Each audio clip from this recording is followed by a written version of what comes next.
the art world. So today is one of our last gallery visits in the Barcelona Gallery Weekend, and we are with the Gallery Uxval project, and also your gallery. Yes, that's right. So Welcome. thank you for having us. And yes, could you tell us a bit your how all started, your inspiration? Well, the inspiration for the gallery is it comes to me super simple. I've been involved in the art market since I can actually recall, because my grandfather was an artist, so is my father, who still continue producing. My mother was an artist as well, and I was very early in my youth involved in the art market in different ways, because I needed to help, with the family business, literally, because my mother, she was painting art that she was a painter, and she was producing these paintings that would have to be photographed, framed, transported, and then I had to do all the updating of the curriculum all the time, and of course helping to organize the exhibitions at very early age. I mean, I was 12, when I was already doing all these chores. Yes. And I think this is where I come from, actually. This is where, when I first came to Barcelona 7 years ago, I came from Berlin, where I was pushing my career as a filmmaker. I didn't find myself in Berlin very well. I was coming from Mexico City, where I was a filmmaker and an entrepreneur, and then I went to Berlin to pursue my life. I wanted to be in Berlin and be a filmmaker, and working with analog material and so on. Very, very experimental. But then I came to Barcelona, and I found myself founding an artist studio, and I found myself producing some art, some packages that look a little bit like Christos, something like that. Out of some inspiration I had for producing these packages. But then I started also selling my father's stuff. He sent me a big box full of his paintings, and this is how it started, the gallery, in an area of Barcelona that is called Sarrià. Sarrià is very particular. It's a very conservative area, very much upper class Catalonia. And this is where I started this project. When did you move here? And then 3 years ago, I moved the gallery to this space. I chose this street because 3 other gallery projects that I admire a lot are also on the same street, and I wanted to be surrounded by this kind of projects, And I was very lucky. I was lucky enough to be welcomed by these colleagues that are not competition, or are more colleagues than competition. Yes, and I think this is what our incredible, the spirit of community. Right. We found here in Barcelona. Right. Again, it's extraordinary. Absolutely. Because there is really a great sense of helping each other, of being part of a certain,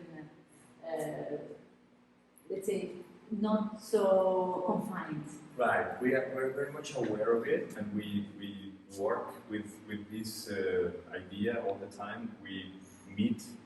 We have these meetings. We talk to each other.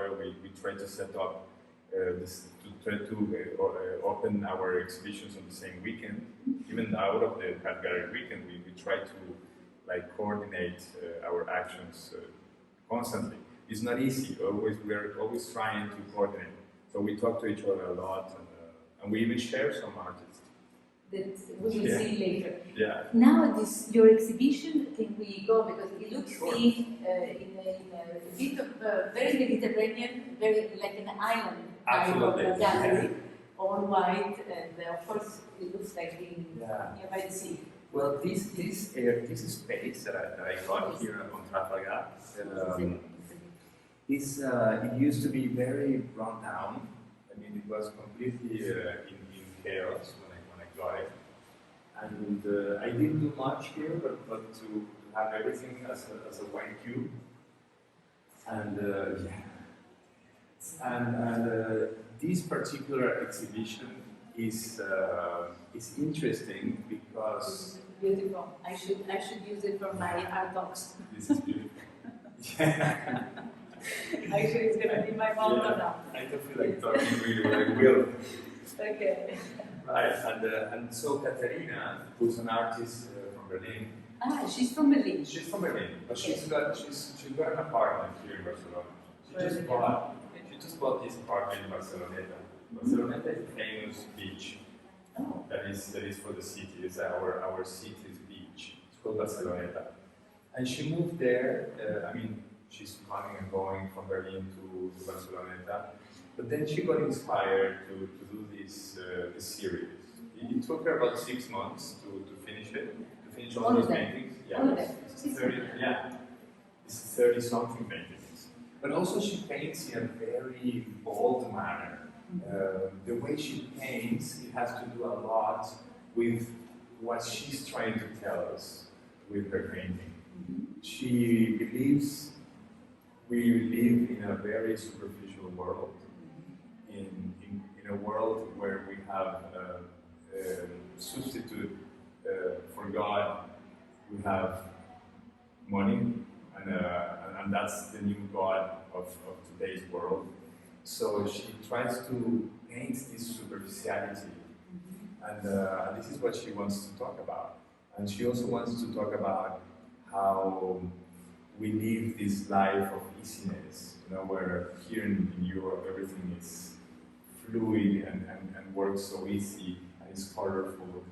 And of course she's been very much influenced by Barcelona in terms of all these colors, of this brightness. Yes, indeed. Yeah, so this is what she wanted to do. So, of course, we go then. Yeah. In this, at the beginning of the gallery, which is quite striking, all the people. And, This is the big one. it is the people. So she wanted to use the gallery Yes. as an extension of her canvases. Yes. This is why she went out of the canvas and into the wild of painting the walls. What we see here is the scene of the beach scene of two beautiful girls tanning their bodies under the sun, right? But it's also sort of littered with these beer cans and the cigarette butts, and they themselves are also smoking, and contaminating everything.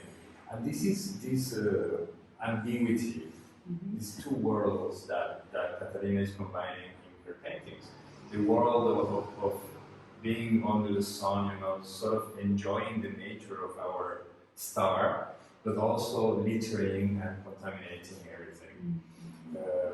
In her iconography, she's doing all the time these human characters with these little dots that remind us that we have hair everywhere, and we remove it constantly.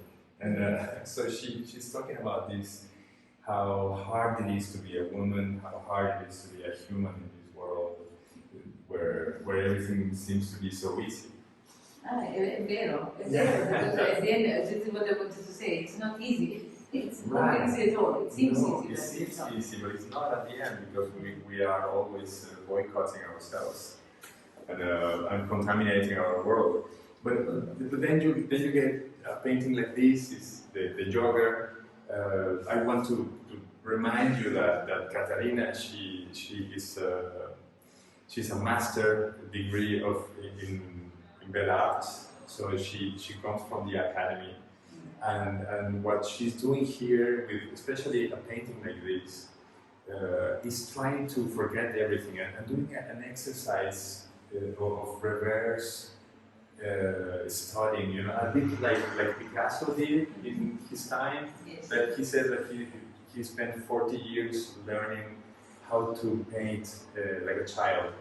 Well, this is a little bit what Catarina's proposal is. She's trying to do everything as simple as she can to give this idea of a person who's almost blending with the environment and appearing to be present, but at the same time isolating herself with the iPods, you know. Yes. She's plugging her ears. The story of our lives. The story of our lives. As soon as we walk Yes. out, we don't even want to hear anymore. Absolutely. We just want to listen to our world. Yes. It's, And we can be in front of each other, Yes. and we both can be involved in our telephones and not talking to each other. And we are in a social environment, but at the same time we're dissociated. antisocial, yes. So yes. this is how it goes, and this is why she chooses these canvases. That is PVC, it's a plastic canvas, because it gives a glow of It's the same one. yes, it's the same technique here. It gives a glow of the screen. We're always in front of the screen, the telephone, the TV, the computer, and this is what she tries to emulate with this very new technique that she developed, because nobody thinks like that. Yes. This, in a way, So it's and Forever Young, of course, Yeah. is our rhetorical right, and this is also a sentence. new sort of technique to because neon and then graffiti is also a new way of using the medium.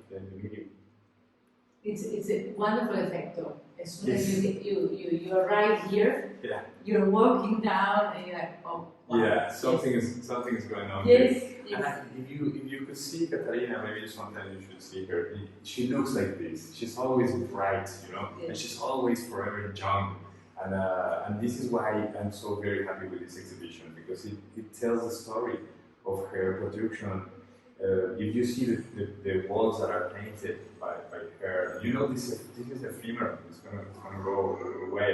It also tells the story about how hard she works and how committed she is to her production. Bellissimo. Yeah. Really, really, and you can feel also the passion of of galleries. As I said, this is very, very teams, very, representing our modern life. The cafe for us is a very important, and I love it to pick. Right. I love this one logo. Right. And again, And as you can see, she used a very limited palette of pink, yellow, and blue, because also she knew that we wanted to have this exhibition here in the gallery, because we talked about, we agreed this, to do the gallery weekend about 1 year ago or so, that I actually offered her to do the gallery weekend. So we've been working on the project since then, slowly, and she knew exactly what she wanted to do. I always get projects by artists in different levels of detail. And Katarina's project was down to the very last millimeter, exactly this way. And the painting exactly where she wanted them. And then she started with sketches, and we could see that. I asked her, "But how can you tell me that you're going to be hanging this painting here if you haven't produced a painting?" But she produced a sketch, and the sketch was already there, so we could see it on the project. very interesting. And again, it's escaping our reality in a way.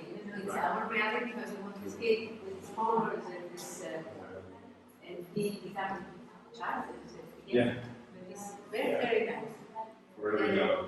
Forever young, yes, indeed. And now we get into Yeah. a bit darker side. A little bit of that. This is the back of the gallery, Yes. where we have most of the artists that I work with. And of course, this is our office. Yes. You can see we have a few screens one after the other. It's almost like an installation. It is an installation, indeed. The detail of the guy, I didn't see that. You see, I was mesmerized by all the painting. Right. But it is an installation inside the installation. We have Yes. here most of the artists that I work with. Yes. We have a little bit of an example. For example, this is a Catalan artist, Antonio Ortega, who painted this triptych. Is actually the product of, because Antonio is a performatic artist. He does performance, and of course he's also a teacher at the University of Art, so he knows everything. But in this case, he painted this triptych to be part of a conference. So he gave this performatic conference, and then he produced this triptych as well. So it's not like that he is a painter, but he's that kind of only face, many faces kind of artist. And here we have Guillermo Faf, who's a local Catalan artist. He's represented in Madrid by Henrik Erhardt, which is a very powerful gallery. And I also showed his work here in my gallery. I just had an exhibition that it was him and Pablo Taché, that they're both very interesting artists. And I had this exhibition because it's something that it had to happen. They asked me if I could like hold the exhibition, even though they have this big representation, they can have it here because my gallery is more like an artistic project. So I have to say that I think that my job as a gallerist is a creative position that I have. I do have to be very creative, and it's part of the art. It's part of this. It's like it's what art should be. Yeah. At the end of the day, I think it's really well done. Well done to believe in your dream and to keep it going. It's very natural. It comes natural to me, and this is why I get so generous collaboration from kids and students that are actually searching for a way to be involved in the art world, and so we collaborate. And this is how this functions, because sales are not enough to have everything going. Actually, it's kind of hard when you try proposals like Katarina's. I just know that we're not going to be selling much, but it has to be shown, it has to be done, and in the best way possible. Fantastic. Grazie. Thank you for actually believing in the real truth of art, of being an artist. This is fantastic. Grazie. My pleasure. So thank you for being with the Art Dogs. Thank you.